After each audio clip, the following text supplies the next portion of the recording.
country in which black and white shall live together. Those are your words.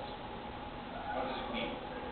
It means that I, and those gentlemen in the dark, believe that South Africa is a plural society, with contributions to be made by all segments of the community. Are you familiar with the language in some of these documents the accused have discussed with black groups? Yes, and some of those documents were drawn up by me. The one noting with concern and disgust the naked terrorism of the government? That is correct. You say naked terrorism. Do you honestly think that is a valid statement? Well, I think it is a far more valid statement than the charges against these men here. Really? Yes, really. I'm not talking about words. I'm talking about the violence in which people are baton charged by police, beaten up. I'm talking about police firing on unarmed people. I'm talking about the indirect violence you get through starvation in the townships. I'm talking about the hopelessness, the desolation of the transit camps. Now, I think that, all put together, that constitutes more terrorism than the words these men have spoken here, but they stand charged. And white society is not charged.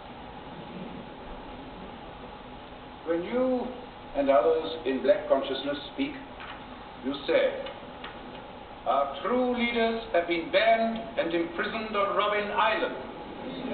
Who are you referring to specifically?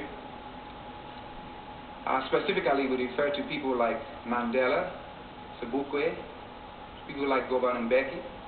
And is it not true that the common factor with these people is that they have advocated violence against the South African government? The common factor with these people is that they have selflessly pushed forward the struggle of the black man.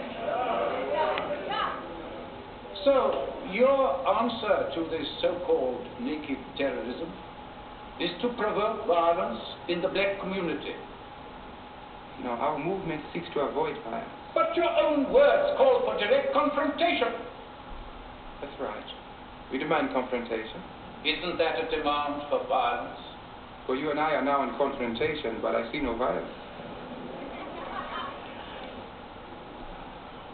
But nowhere in these documents do you say that the white government is doing anything good. Well, it does so little good, my lord, that it is not worth commenting on.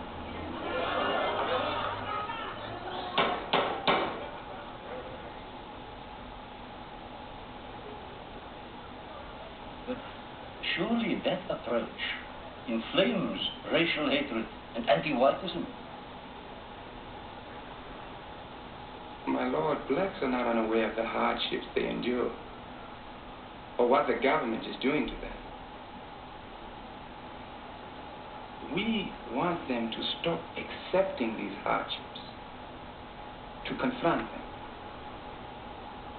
People must not just give in to the hardships of life. They must find a way, even in this environment, to develop hope. Hope for themselves, hope for this country. Now, I think that is what black consciousness is all about. Now, without any reference to the white man, to try and build up a sense of our own humanity, our legitimate place in the West.